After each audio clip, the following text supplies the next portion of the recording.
Hello friends, mbaniza nte ku mukutu guno tugawanira amagezi okumanya n'okutegera ku nsonga ez'enjawulo mu bulamu bwaffe ezituyamba okukula okuva ku ddala okutuuka ku ddala nesobola okwataininga growth ate ne ultimate goal eya personal development mu aspects zonna ez'obulamu bwaffe ate si ffe ffekka ne ziyamba n'abalala when we share with them nabo ne basobola okubeera nga bakula. So olwaleero bw'oli ne Joseph Jabe tugenda kutunuulira life era nga mu life tugenda kutunuulira the 5 major subjects of our life, subjects 5 ezikola obulamu bwaffe. Subjects zino zitunuulire nga the bedrocks, amayinja ge bateeka wansi mu mazzi nga bakola bridge olutindo ne gawanirira olutindo olwo. Situnuulire nga the foundation, omusingi ogwo ogw'amaanyi ogwanirira ennyumba yonna ezimbibwa. Zitunuulire nga the basics, ebyo ebyetaago bye twetaaga buli omu bye yeetaaga mu bulamu. Zitunuulire nga the pillars, empagi ez'amaanyi ze basimba okusobola okuwanira kalina n'obeera ya myaliriro emeka.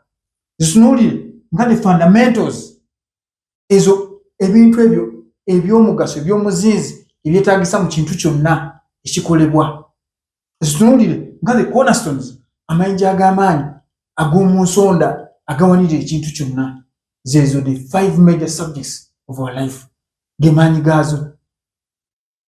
Life ba scholars ab'enjawulo bakizuula nti ng'ebintu ebirala byonna eby'amaanyi bwe birina okubeera nga bisomebwa, tulabe nga ebyokumwezi babisoma ne babitegeera, ebyomubwengula babisoma ne babitegeera, medicine astudingibwa, geology ono owa wansi mu ttaka naye astudingibwa n'ategeerebwa, ne life erina okubeera nga esomebwa era nebeera understood, okusobola okubeera nga osobola okumanya bwe mba njagala okujja mu bulamu buno ekintu oba okulivinga obulungi obuli fule, ki ekyetaagisa, ki kye neetaaga okukola, ki kye neetaaga okulekayo.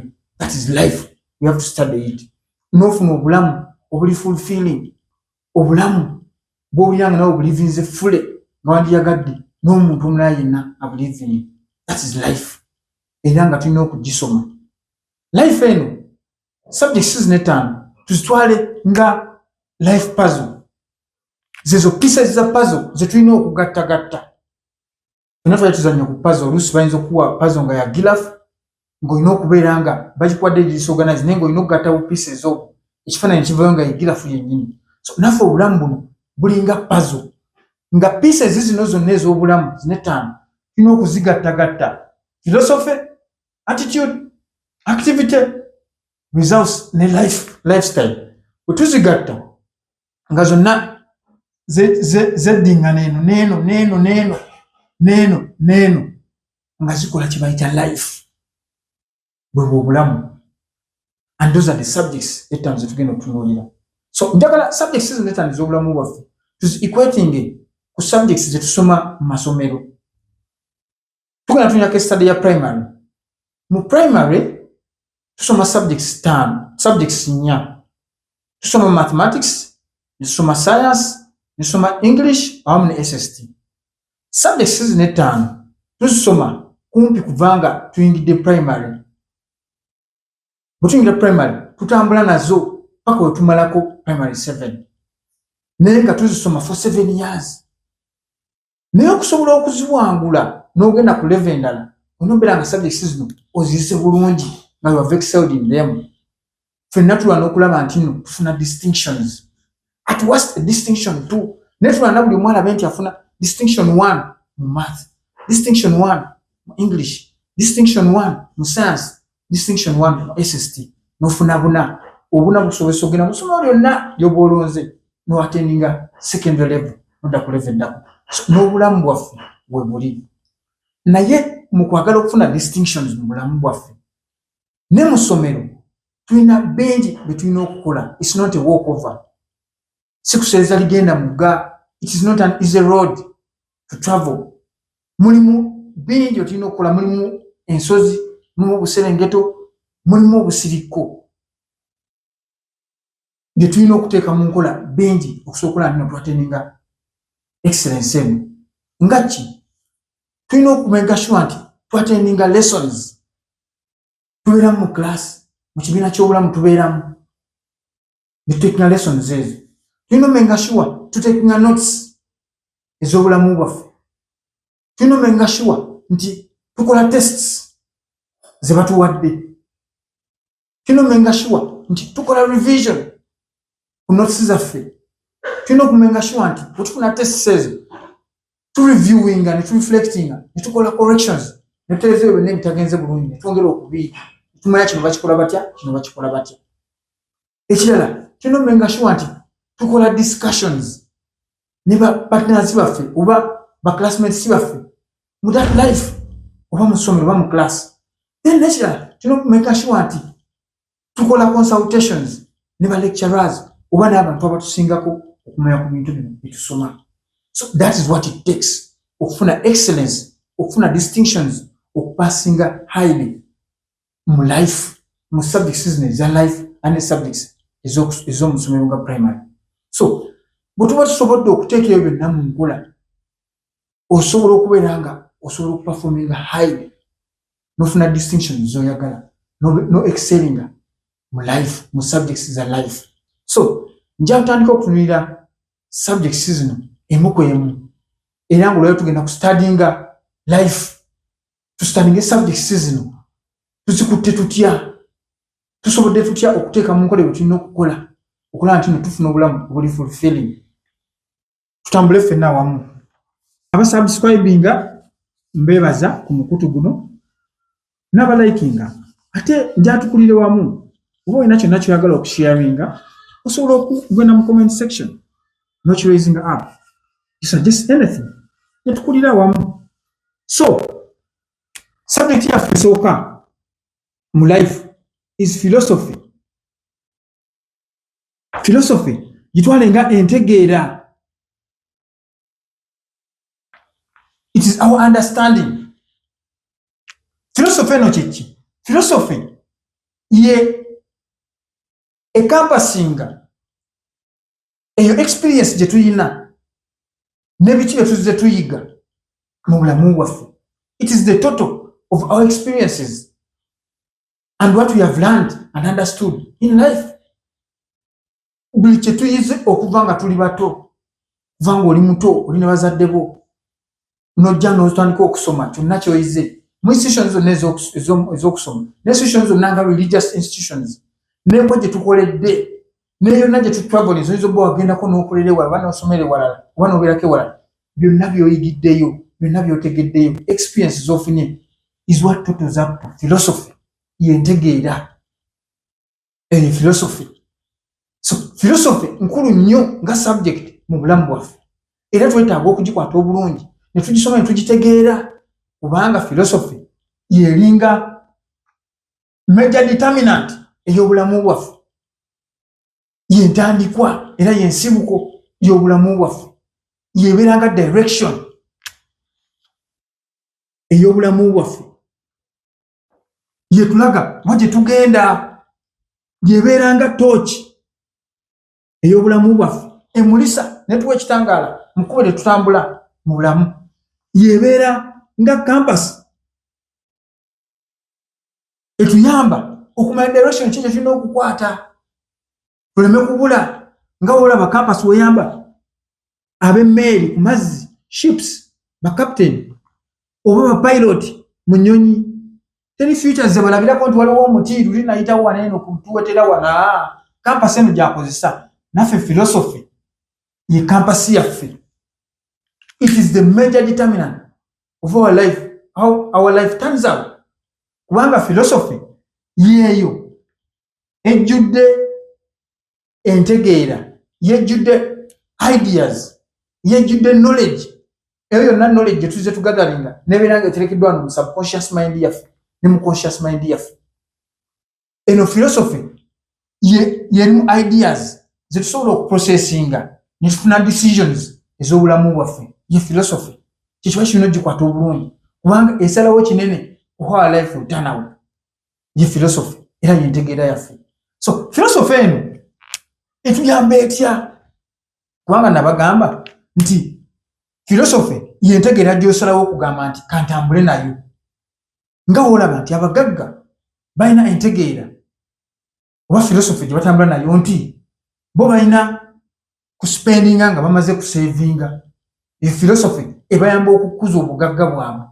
So ng'omwavu ye philosophy oba entegeera y'emugamba nti nyina kusevinga nga maze kuspendinga nti ezisigalawo ze nsevinga. So nga ebiseera bingi baspendinga buli kimu ne batasigazawo kye basevinga.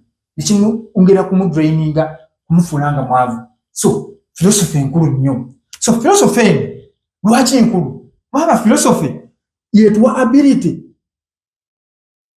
okuprocessinga ideas ne tufuna decisions ez'obulamu bwaffe. N'olonda kino ne kino ne kino ne kino n'osalawo nti olw'okuba kino kiri bwe kiti kankole bwe nti neetaaga kino ne kino n'okola final decision ku bulamu bwo mu aspects zonna, kazibe relationships, kazibe your careers, your businesses, kazibe your health. It is philosophy ekuyamba okubeera nga inability processing ideas ezo. Kitegeere etuyamba okubeera nga tusobola okusalawo nti resources ze tuyina eziri limited tusobola okuzikozesa okuziggyamu ekyo ekituyamba okukula. Yetuyamba okukkiriza nti sijja kublaminga balala lwaki ndi wano, lwaki ndi mu position gye ndimu, wabula I take accountability of myself and responsibility. Olabe nti wajja mu bunnyo bw'olimu. Iyo philosophy yekikola. Nomanya nti you look for the available resources. Olabe nti n'okola ki? Nti oziggyamu ekirungi ekikuyamba. Kitegeere eyo philosophy. Philosophy eno era ye yetuyamba okubeera accountable ku bulamu bwaffe. Nomanya nti whatever happens to me yenze. Kubanga nakugamba life is 90% how we react to the 10% that happens to us. You have to be accountable. How do you respond to this 10% that happens to you? Kubanga nze bagamba nti in life it is better we respond than reacting. Why? Responding kitegeeza you rationally think. Nolowooza ku kikutuuseeko ntandikirewa, buzito ki obuzze. Bwe neekwata n'omulala kisobola okunyamba no generating ebirowoozo ebyenjawulo, ideas. That is how you respond to life. So philosophy yetuyamba okurespondinga ku ebyo ebitutuukako.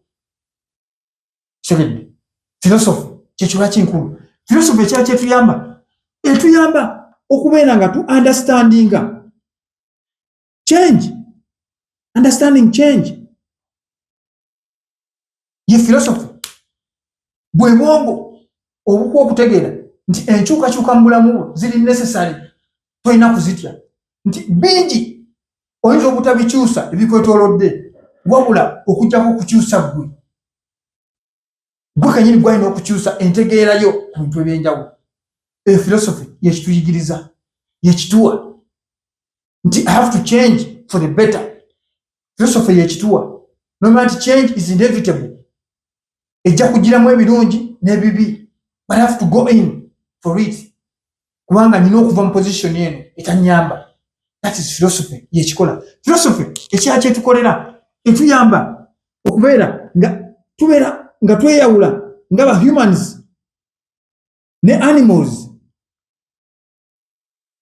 ne tubeera nga twawukana. It is what separates us from animals. Kubanga why? We have the ability to make rational decisions. Nti tusalawo era tulowooza, we deliberately think ku ebyo ebigenda maaso mu bulamu bwaffe. Nti gwasalawo nti ndya eki, ekyokulya nkijjewa, luli nalya amatooke tegampoomera, ndye ku muceere. Those are all decisions. Omwana wange mutwale mu ssomero ki? It is you to decide. Relationship ki ze nnina okubeera nabo, bantu ki, people saako ki gye nnina okubeera naye, osalawo. Omuntu bw'akunyiiza, you decide rationally. Muvume, mukube, musiriikirire, muloope. Osalawo. But animals don't. They act irrationally, out of instinct. kapo olugitakulako bwoti eyagala kutambula emba olugezako gikasukire jinji eyagala kola ki kuluma. That is instinct. Zote zirowooza omuntu ono mukyamu omuntu ono mutuufu. So philosophy ewe naye ekola ki yebikola. Then philosophy eneetuyamba okubeera nga tusobola okwawula success ku failure. Success nagamba in simple terms, success refers to the simple disciplines practiced every day. Every day. In simple terms is success. Philosophy no simumanya nti success refers to the simple disciplines zeyina okupracticinga every day. Philosophy yekuyamba noteka disciplines zino munkola. Nomanya nti if I want to lose my weight, nyina okubeera nkola exercises every day. Nochikola. I have to mind my diet. Nochikola. If you want to save money to be financially better, you have to continuously save money. Oyina okwewala expenditures ezitakuyamba. Philosophy yekola ki yebikola notereza obulamu bwo. Era philosophy yetuyamba okumanya nti failure kyeki era gyewala ntya. Failure in simple terms tuze tukyogera nti it refers to the errors in judgment repeated often. Nti failure mu bumpimpi the simple errors in judgment zetudingana ebiseera ebyenjawulo. Kubanga error gyokola omulundi ogumu tuyinza obutasavinga leero, yes, naye singa okiddamu n'enkya ne luli it will affect you over time. So philosophy yetuyamba okumanya nti errors zino singa nzikola mu judgment mu kusalawo okwange nenkolamu ensobi ate neneyongera okubeera nga ngikola nja kujja mu bikyamu. Buli kaseera leero noonywa ku njaga nenkira n'ogiddamu ojja kuvaamu muntu ki. Eno philosophy yekuyamba nobeera n'emikwano emikyamu egikuwabya noga nti funye emikwano emikyamu ero yegitegedde naye ate noyongera okubeera nga otambula nagyo oyongera okubeera nga associatinga nagyo. Those are the errors that will lead to failure. Philosophy yetuyamba okubeera nga tu understanding ekintu ekyo era netukola ki netubivaako. Sige ekyo kijja kutuyamba. That is philosophy. Tulina ogitegeera. Now philosophy eno nkulu, entegeera yaffe oba understanding yaffe nkulu mu bulamu bwaffe. Naye philosophy ng'oggyeko okubeera nti it is what we gather, tusobola gikuza tutya? Tusobola kugikuza nga tusalawo okubeera we become constant learners. Tubeera aba students. Tubeera nga tweyigiriza buli kaseera. We read books. Their audio books. Ziwulirize. Tulabe podcasts. Ezo ziriko ebintu ebituzimba. Kitegeera. Abantu bangi tubeera ku social media. Ne tunoonyako ebintu bitudraininga. Nonoonya balwana. Nonoonya beevumye. Kitegeera. Nonoonya bintu bitakuyamba, bintu bitakuzimba biddugaza mu bwongo bwo na bitakuyamba kulowooza, kuthinkinga. Kitegeera. So, tubeere ku social media tugikozese bulungi. Let us attend seminars. Seminars wabeerayo abantu abatubulira ebintu byotamanyi, byetutamanyi. N'otuyamba otuzibula amaaso. Attend these seminars. Oyinza owuliranga eziri costly. But it is you who benefits. You benefit more. The benefits outweigh the cost of the seminar. So, ate siza bay. Seminars ez'obulunzi n'oyiga okulunda. Seminars eza health. Seminars eza personal development. Zitukola. Attend these seminars zijja kuyamba. Seminars on finance zijja kuyamba okuza philosophy yo, okuza entegeera yo. Kitegeera. Then let us learn from our mistakes.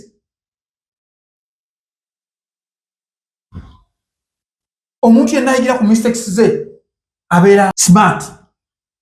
Kitegeera. Naye ate omuntu ayira ku nsobi z'abalala, other people, obeera sharp. So let us be learners of both. Noonya ensobi zo ziyigire ku wano, ki ekyakulema, ki kyotaakola, yiga otereeze. N'abalala tulina life y'abalala, biki bibakoze, biki ebiganye, where have they become successful? Uphold that success, uphold those strengths, oziteeke mu nkola. That is philosophy. So philosophy enkulu nnyo, era we are studying it. Let us make sure tubiteeka mu nkola, tugiyige, tugitegeere, tujanastanding, ejja tuyamba okutupushinga ahead mu bulamu bwaffe. It is this subject, the major subject esooka mu bulamu bwo. Gikuze, gitunuulire, weetegereze buli kimu ekikwata ku philosophy, ku ntegeerayo, kuza entegeerayo, kuza obwongo bwo, beera ng'obuteekamu ebikuzimba. Those that challenge you, read the books, listen to the audios that challenge you to grow. Tegere, ezikukako okulowooza ku ki ekiddako, ku ki ekyokukola. That is philosophy. Jaboji temwera ku philosophy era okugikuza. Seek advice constantly. Tegere, draw from your experience, tugirabe. Seek advice kwaba bakusingako, kijja kuyamba okuza ki philosophy yo. Then let us look at the second subject of our life as attitude. Attitude chechi. Attitude tujja tujogerako nga the emotional feeling we have about something, someone, or a situation. Ye neewulira gye tufuna oba gye tulina ku kintu oba ku muntu oba ku mbeera ey'enjawulo. Eriwo ye attitude. Attitude zizino nkulu nnyo. Waliwo positive attitude ne negative attitude. Positive attitude ekuleetera okubeera nga olaba ebintu nga bisoboka, olaba ebintu nga you can live with them. Segedi, olaba ebintu nga bikuwa optimism, oli optimistic, okubeera nga whatever you pursue ojja kukijjamu ekirungi. That is positive attitude. Then negative attitude, your attitude etuleetera okubeera nga tulaba ebintu nga ebitasoboka, nga tulaba ebintu nga ebitu affectinga negatively, nobeera nga abantu obalabanga botasobola kubeera nabo, abantu ng'obalaba bubi. Kitegeere, ekintu ne opportunity ng'ozirabamu kusoomoozebwa, ng'ozirabanga roadblocks. That is a negative attitude. Bagamba, mukyawe omu yagamba nti the only disability you have is a negative attitude.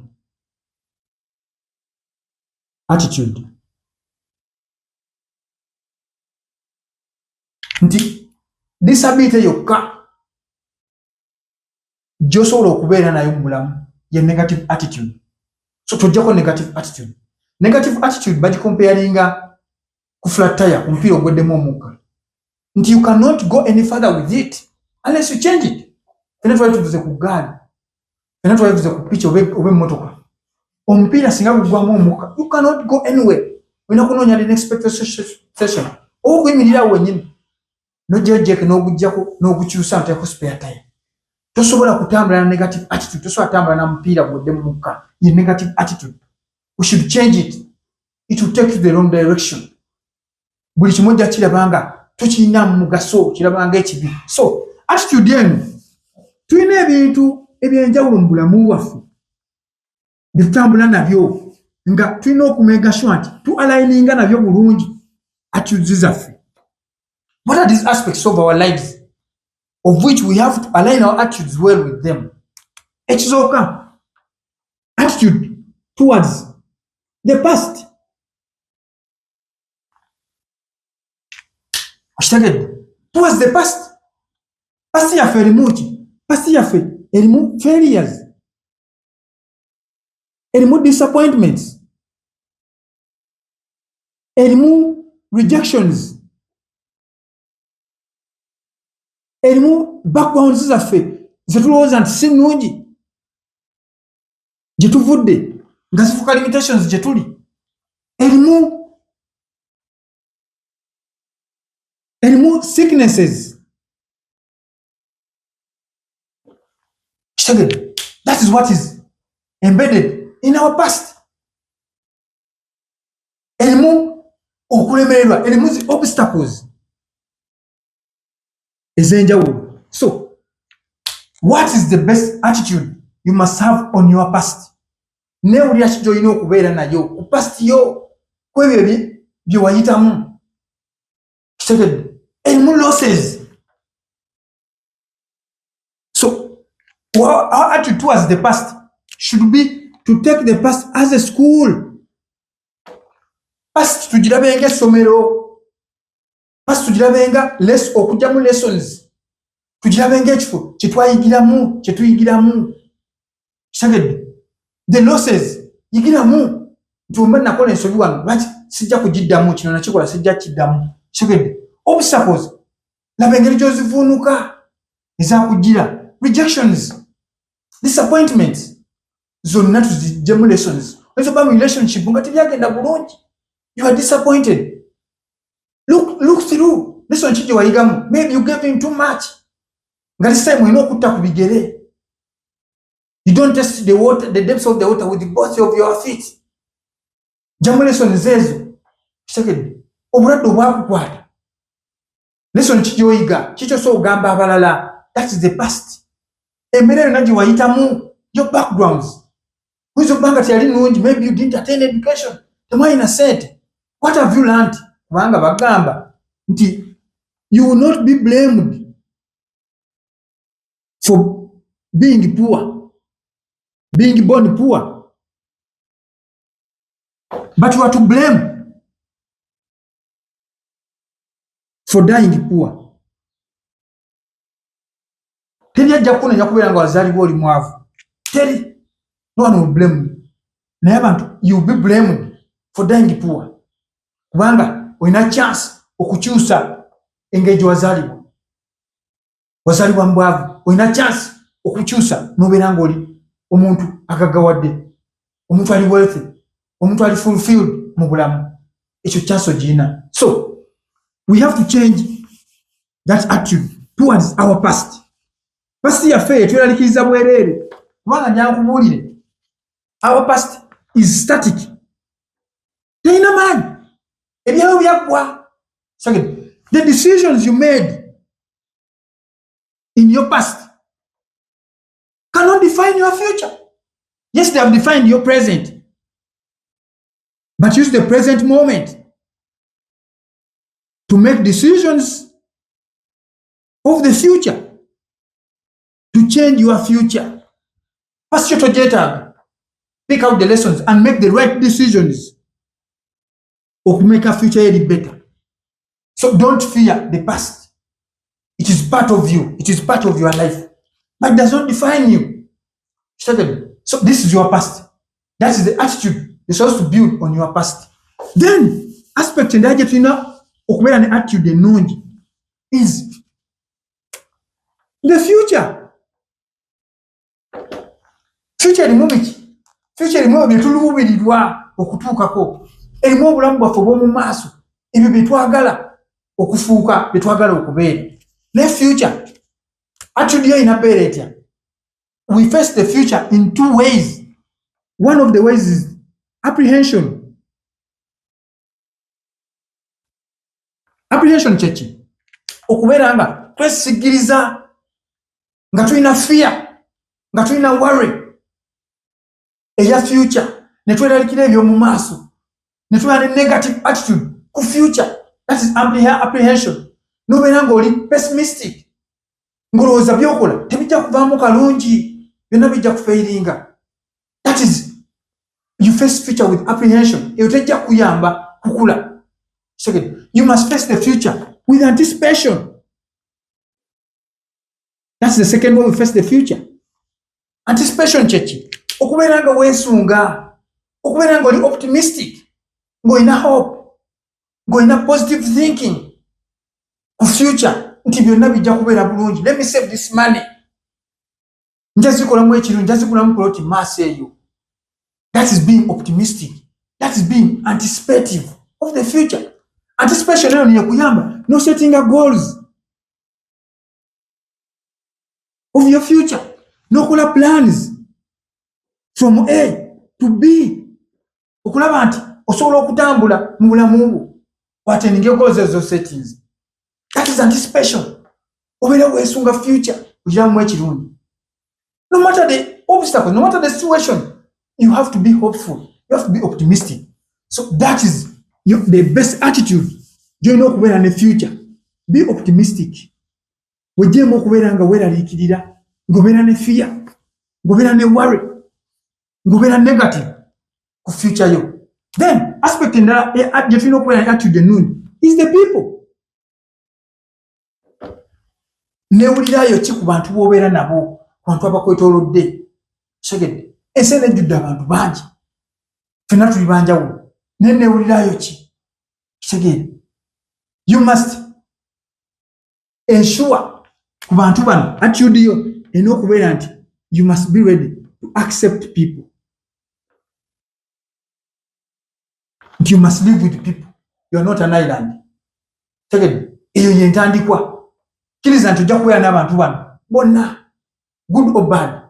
Kubanga waliyo omusikola yagamba nti no one is my enemy or friend but my teacher. Nti teri muntu ku nsi kuno mulabe wange oba mukwano gwange, ne buli muntu musomesa wange. Sentiment eyo gitegedde nti omuntu wadde nga you are not at good terms, olina kyojja omuyigirako. Relationship yaliwo ne mwawukana bubi. Get the lessons. Abalungi abakoze obulungi bayigireko. How have they done their things? How do they behave? Nawe koppa. Bawo omuntu akola due diligence mu bintu bye byonna muyigireko. Bolaba nga bakugamba nti olina okubeera nga drawing from experience n'abantu abalala. Yiga abatakola bulungi. What do they do bad that I should not copy? I should not emulate. Learn from them. Nga olaba essaawa nti ebeera correct twice a day. Wadde teri mukanda, at least it is correct twice a day. N'abantu bonna buli omu ojja mufunako ekirungi. Kabe mu byati. Wakyo gyayigiramu lesson. Kyono ngeri gye yampisa. Ate wenzira n'ono. Sijja kweyisa ng'oli. Sijja kukkiriza mpisa z'oli ze yampisa. Ojja boyize. So that is how we treat people. Abantu obeetaaga. We are what we are. The world is better because of people's ideas, because of people's innovations. Church kwetera okubeera nga buli kaseera gulowooza abantu babi. It takes every one of us to make each other of us successful. Abantu, they are your producers. They are your consumers. They are your customers. They are your service providers. Ba doctor, abasomesa, ba lecturers, be bantu bonna bakuyambako ku mirimu gyonna ejawaka ejoku mirimu gyonna bantu. You have to treat them with humility, respect, and understanding. You are where you are. You might be well off. There's another person. I know better. I know ayetago kuyamba. Understand their situation. Some situations bantu bazireta. Bajje kamalala bajje ko kwepanka. Segere. Whatever you are, it is you have done some efforts. Abanaoba because nebigana. Segere. So respect people. Bantu balinya tubafula bisimula. Segere. Respect others. Omuntu ne wakunyiza atya. Walk away. Nakyo yagala omulagira. Omugiro ekyo wamuyamba na kina. You think you don't need them in the future? Olowooza bw'ovaawo nga musanyufu, ngali grateful. Taswa kusabira sala. Taswa kuwishinga well. Segedde. Ozadde abaana. How do you know which people will they interact with? Bosanga bwe nyini bwavuma bwayisa obubi. Nga balina okubeera nga babayamba. So treat people well. Because wagamba nti treat people well on your way up. Treat the people you meet on your way up. Because they are the same people you meet on your way down. Tomanya. Wizo bangu ina obtain success somewhere. Ngoyambuka. abantu boyitako obalinyirira bulinyirizi segedde watya n'otuukeyo ne bigaana you make some errors in judgment n'okola ensobi n'okkirira abo si beetaaga okuwa advice bwe n'abasango n'abagamba ki ojja bayitako bakutunulire banakutunulira bati onaabatunulira otya kitegedde so treat people well that you meet on your way up because they're the same people you meet on your way down si bangi look into your circle si bangi tulowooza nti nensi n'okwaga erimu biliyoni 3 simanyi mmeka nti ojja kusanga balala never they're the same people you meet so think twice engeri gye wayisa n'abantu then learn from people kitegedde learn from people learn from others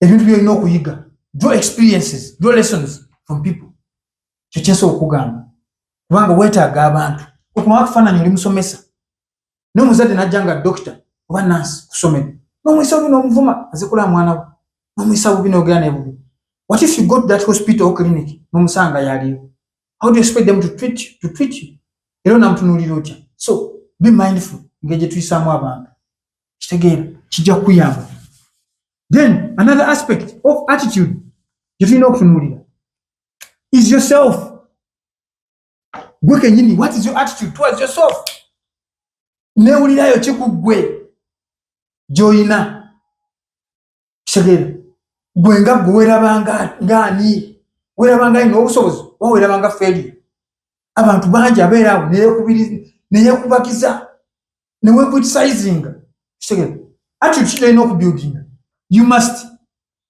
ensure that you know your self-worth. Knowing your self-worth is the beginning of progress.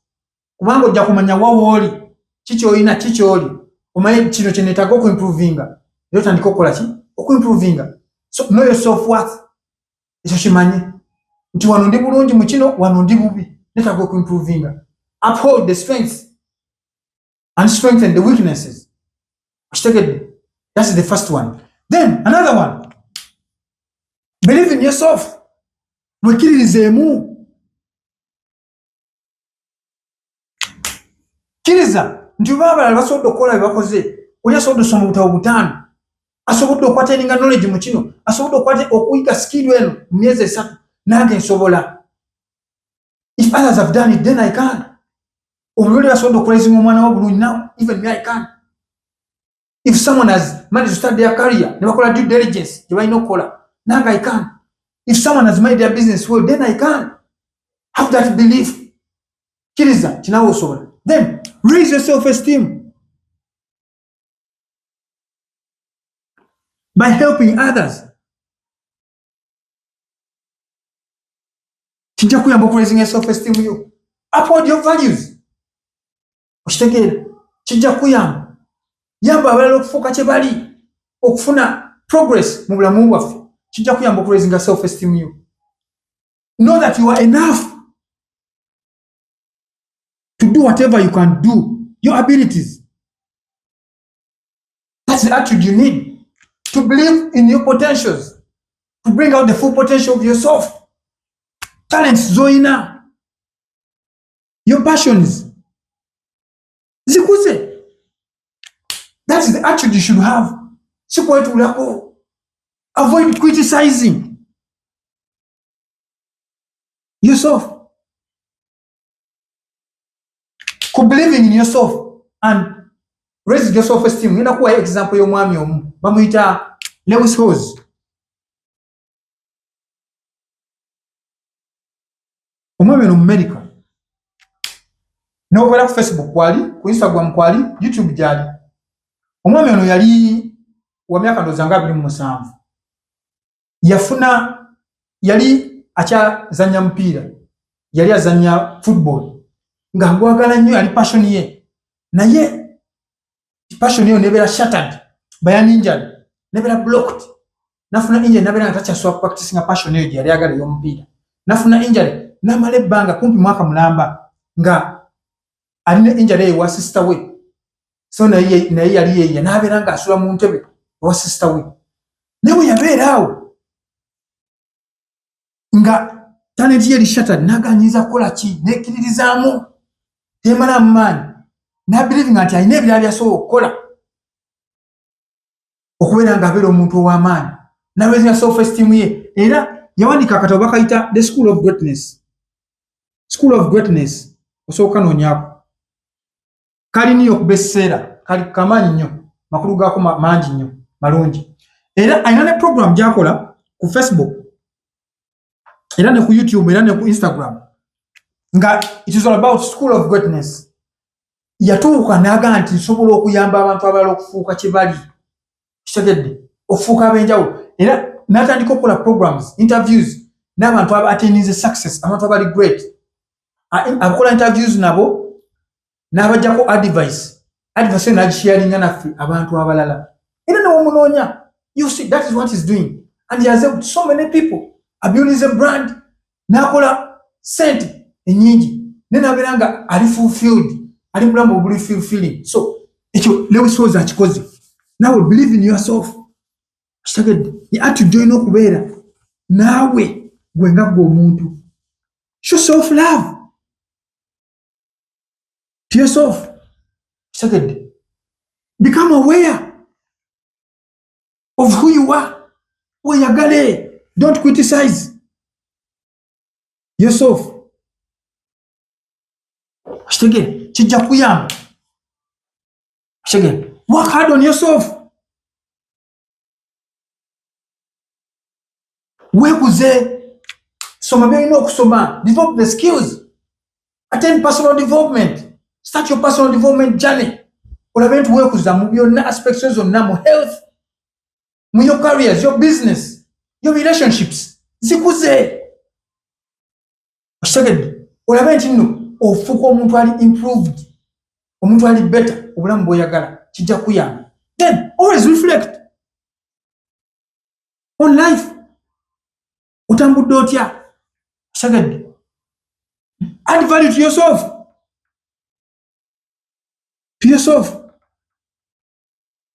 that is your attitude gyolina okubeera eri ggwe nga ggwe kitegedde kijja kuyamba okubeera nga otereeza eno subject ya attitude zonna zitunuulire attitude towards the people attitude towards your past tojja kubisanga kibooko kubeera nga buli kaseera olamentinga nze nakulira bwenti nze nakulira eno nze munnange mugodi wange yafa ono teyanyamba that is your past ebiri mabega nkulaze nti tebirina maanyi ku ggwe wabula ggwe the present you gwalina amaanyi ku byo so nja tutunuulire another subject of our life subject eyokusatu is activity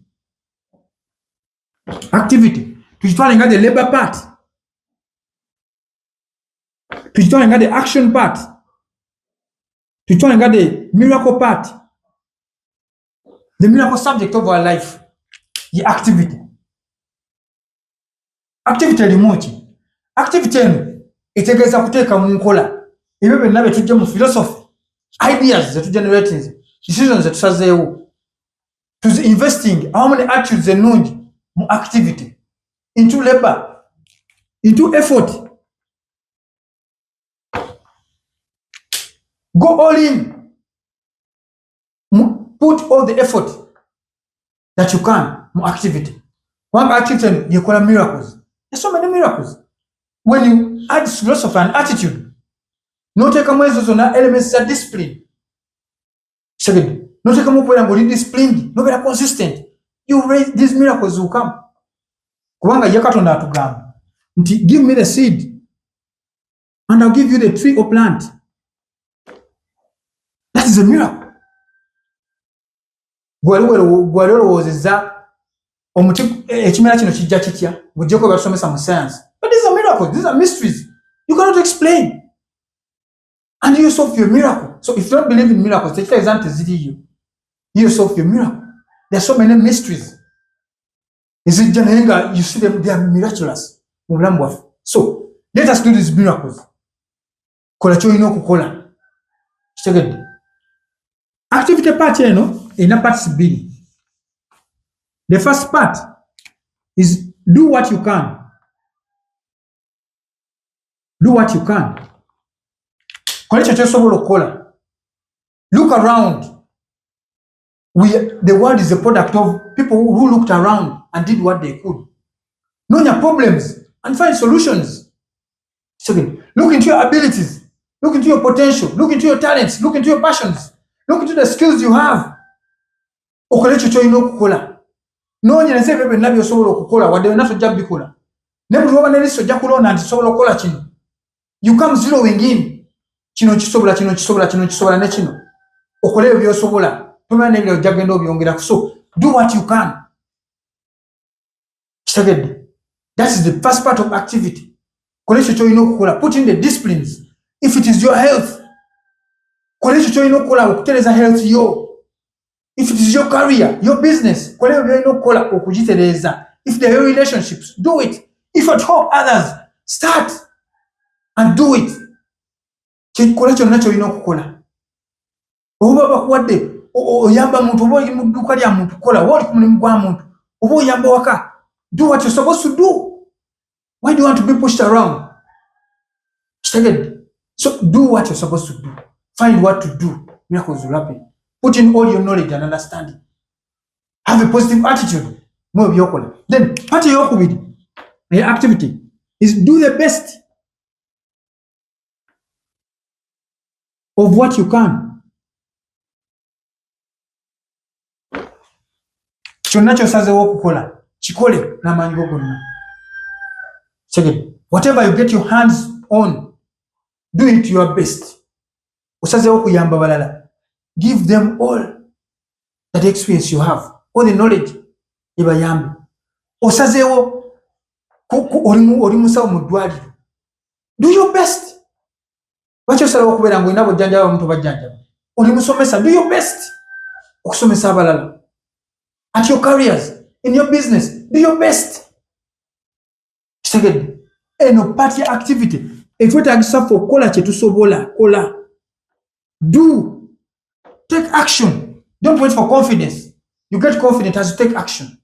Come out of comfort. Activity kyetugamba. Comfort ejja kukipinga ng'oli stuck, ng'oli crippled. It will drain you. Take action and be consistent. You'll beat that fear with action. You become consistent as you move. Don't wait to be perfect. Teka munkola, perfection ejja kujja as you move along. You're not jagenda obitereza mpola mpola, but do what you're supposed to do. Banje bali oyina abilities nayo kyokuziteeka mu nkola. Start. Everything will go along better. You seek advice. Ojagenda olanga oyina abalala bakulaba bakugambe nti ate wano terezaamu wano, and you learn. Ng'abaana bwe bakula, they take activity. Natandika okutambula, natandika okucrawlinga through action. Now we take action. It is action that will move you, that will help you to progress. So do what you can. Oguddewo edduuka. Totya, nina kulinanga edduuka yonna lijjudde.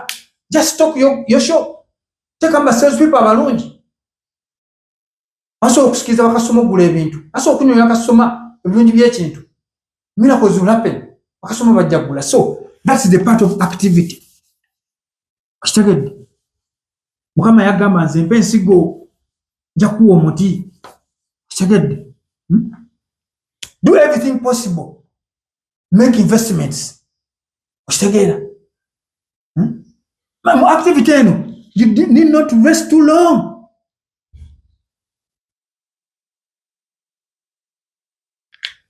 Do action, have some rest, come back again, do action. Because when you rest too long, you go into complacency. Ojja kunafuwa. Kitegedde. Weerabire wins bu battles bw'owangudde bukutwale mu comfort olw'okuba owumuddemu. Obeereyo kubanga Bayibuli egamba a little slumber, a little sleep, a little folding of the arms. Poverty will creep in like a thief. Kitegedde. Etwale ebyo by'olina. And scarcity will come unto you. So weewale okulesinga for so long in activity. Activity eno gwekola ky'olina okukola. Katonda yasinga okumanya. Do what you're supposed to do. Put in the disciplines. Put in the ideas. ebirala birekere Katonda. Genda mu field osimbe kyolina okusimba ebijanjaalo kasooli. Katonda ye nannyini ttaka, ye nannyini season ez'enkuba ez'omusana, ye nannyini weeds, ye nannyini pests. Bw'olaba omusana teguliyo fukirira, amazzi yagakuwa. Pests bwe zijja zigobe. Secondly, but do it. You plant what you're supposed to plant.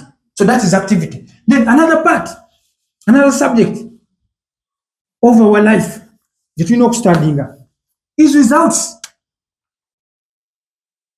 Number 4 is results. The outcomes. Again, the results. When we take a philosophy, the attitude, the activity, you get outcomes. If you invest all these into activity, you get results. Results seno yetagisa ki? Results sekuyita okubeera nga you become accountable and responsible for what has come out. Results zijja kuba good or bad. It is one of the two, no other. There's nothing in the middle. Whether be good, you will harvest good or bad results. But you have to be accountable. Avoid blaming others. Own what you have reaped out of what you have sown. Byonna bwebize, uphold the good. Biki byewakola obulungi, be upholding. The bad, rectify. The reasons of business wakola. Own your mistakes and rectify. Because accepting responsibility is the highest level of maturity you'll ever have. Era abo bonna ababulaminga, buli baana abeera nga excuses, buli baana abeera nga bulaminga olw'ebyo ye kanyini byakoze. They are not mature. You must own your mistakes. You must own your results. Kyetuyitira. Then results kyetuyita kukola ki? Kubeera nga buli kaseera tukola reviews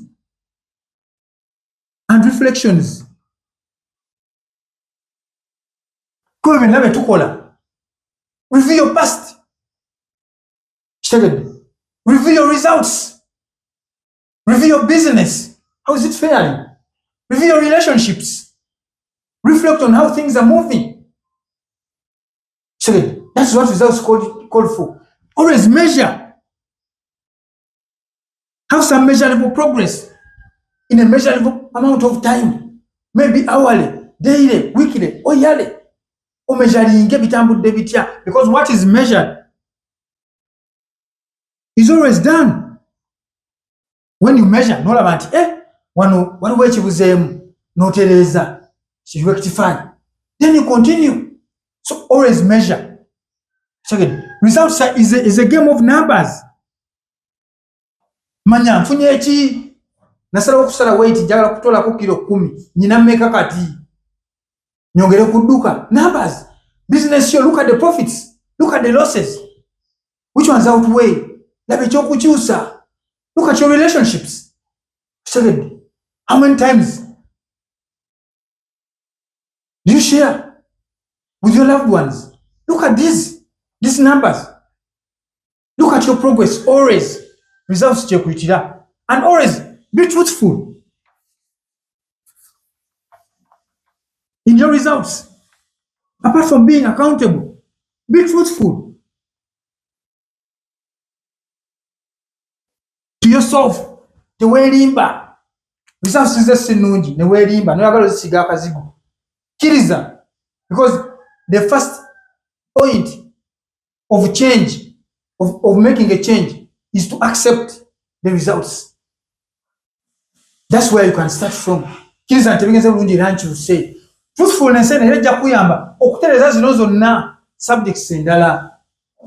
Kubanga ojja manya nti ekitegeeza wano saasazewo bulungi. Kitegedde. Zino tezatambudde bulungi, ogende mu philosophy ogitereeze muntegeerayo. Ojja manya nti attitude yange teyabadde ennungi ku kino. Nesigiriza nembeera nga nyina fear and pessimistic. Kitegeera. Ojja kumanya nti mu activity tewateekamu kimala. You relaxed a bit. Kitegedde. Twateekamu disciplines. Otereeze disciplines ezo z'otateekamu. So that's why you have to be truthful with the results. Kitegere. Then results call us to subject ourselves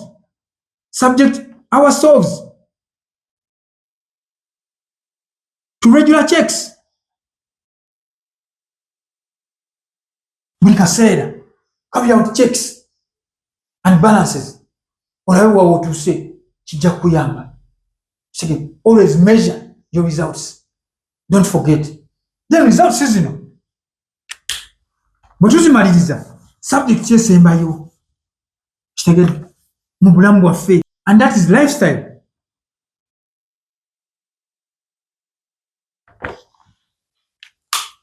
Lifestyle. Having put all these into action, you have gotten your results. So, bino byonna bituyamba kulaba how do we choose to live. Have you chosen to live your life in the end? Kubanga mu byonna bye tukola bino byonna bye tupasuwinga kitegedde, it is what we get does not matter, but what we become. Kyetufunamu kikulu naye tekimatalinga nnyo okufuuka ki kyetufuuse kusinga ki kyetufuuse, but what you become through the process matters. So out of this whole process, out of all these subjects, what have you become? Out of the philosophy, integrate najjo ofunye, out of the attitudes zokyusiza, activity zokoze, results zofunye, what have you become? What is the outcome? Gwe nga gwe omuntu, what is your outcome? That is part of your lifestyle. How have you chosen to live? Live a life of helping others. Yamba abalala okufuuka kye baagala. That is the life you should choose. Share with others what you have gathered. Share with them what you have gathered. Abantu kabali okubibala byo tokodowala kitegeera. Share with others. That's the lifestyle. Mentor others. Share the wisdom, share the knowledge, share the skills with others. Or in a business, or in a office, services offering. Mentoring abalala, kubanga bw'okyakera oveewo jakaddiwa. You don't know what happens. Some misfortune can come. Novaawo. Naye olesewo bandi abasobodde okuyiga business eyo. Ate when we mentor, let us let free, let us abantu bayiga. Ne basalawo okugamba kugenda kukola ebyo bye tubayigiriza. Baleke bagende bakole. Lwaki ozimba ofuna akasajja nti ono agenza ate akola byange kitegedde. Unless you don't understand competition, unless you don't understand Katonda bw'agaba, gwolowooza oba clients b'oyina ani gwe wajja naye kuva mu lubuto kitegedde. Obugagga bw'okuŋŋaanyiza wajja naki? What did you come with? If you think ono ye atadde wali atandise services z'obadde offeringa z'omuyigiriza nti naye atandise okuzi offeringa olowooza agenda kukolako ba clients, wajja nani? Who do you wake up to call nga client wo kitegedde? Obugagga wajja nabwo, bakasumazi wajja nabo okuva mu lubuto? Never. So those are miracles of God. Kola kyokola, God will pay you. Tokuba nkokola kitegedde. Let people oba omentalize omuntu muleke agenda akole. As long as mwawukanye mu bulungi ne muba mwawukanye mu bubi, what do you do? Let them go, wish them well. Muve mu bintu by'okuba enkokola kitegedde. Muve mu bintu by'okuzimba akasajja kitegedde. That is lifestyle. That's the lifestyle. You have achieved it all. Let people go, let them free kitegedde. So another thing in lifestyle, mind your health. Love yourself. Do the exercises z'olina okukola. Love yourself. Second, show yourself self-love. We're treating everything to everything. Reward yourself for the achievements. Second, be happy. Be happy. Second, there is no wealth. Teri bugagga, teri sente zijja kusanyusa. Okujjako the relationships, the moments you share with your people, with your loved ones, zijja kuwa happiness eri fully. Abagagga bangi tubalabye, abantu bangi bachumuleetize. They have been so ambitious. Ne bafuna, but they are not happy because they lack the happiness with their families. Ate nga tulabye abantu bangi nga si bingi nnyo bye balina naye nga they get their joy from their people. So learn how to live your life. Second, mind your appearance.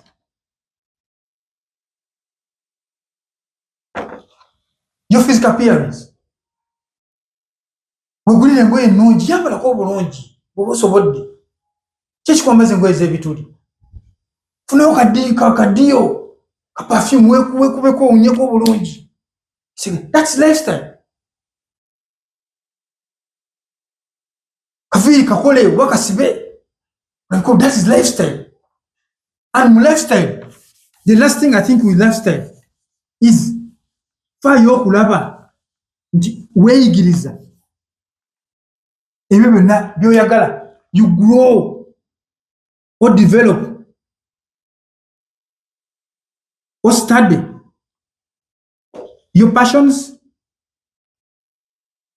your gifts, your skills, or your abilities. Buli ability gy'olina gikuze, studying. Ky'owulira ky'oyagala studying. If you want to be financially strong, financial strength, study finance. Weeyigirize how to handle money.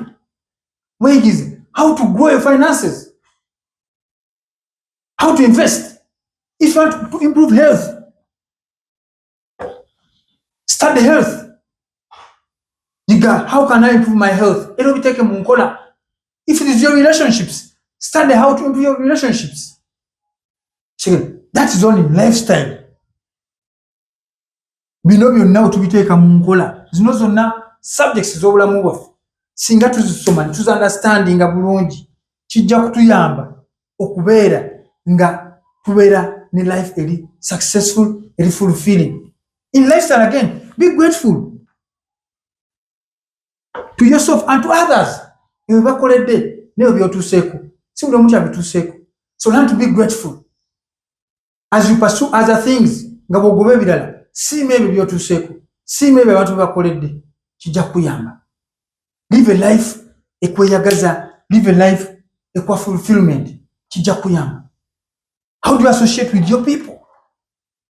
Choose the right groups z'obeera nazo. That is all lifestyle. Ezo zikuyamba okula, ezikuchallenging, ezikusupportinga mu byonna by'ogezaako okukola. That is lifestyle. So let us study these subjects of life. Tuzifunemu distinctions, kijja kutuyamba okulaba nti obulamu buno tubujjamu nga tuli fulfilled, nga tuli successful, tuli happy, nga naffe tugamba nti I've lived the life I want. Ndi happy, nsharinze n'abalala, ngabanye n'abalala. Ebyo bye accumulating my experiences, my understanding, the knowledge I have, njigabanye n'abalala. Let us do it. You can do it. People have done it. You can also do it.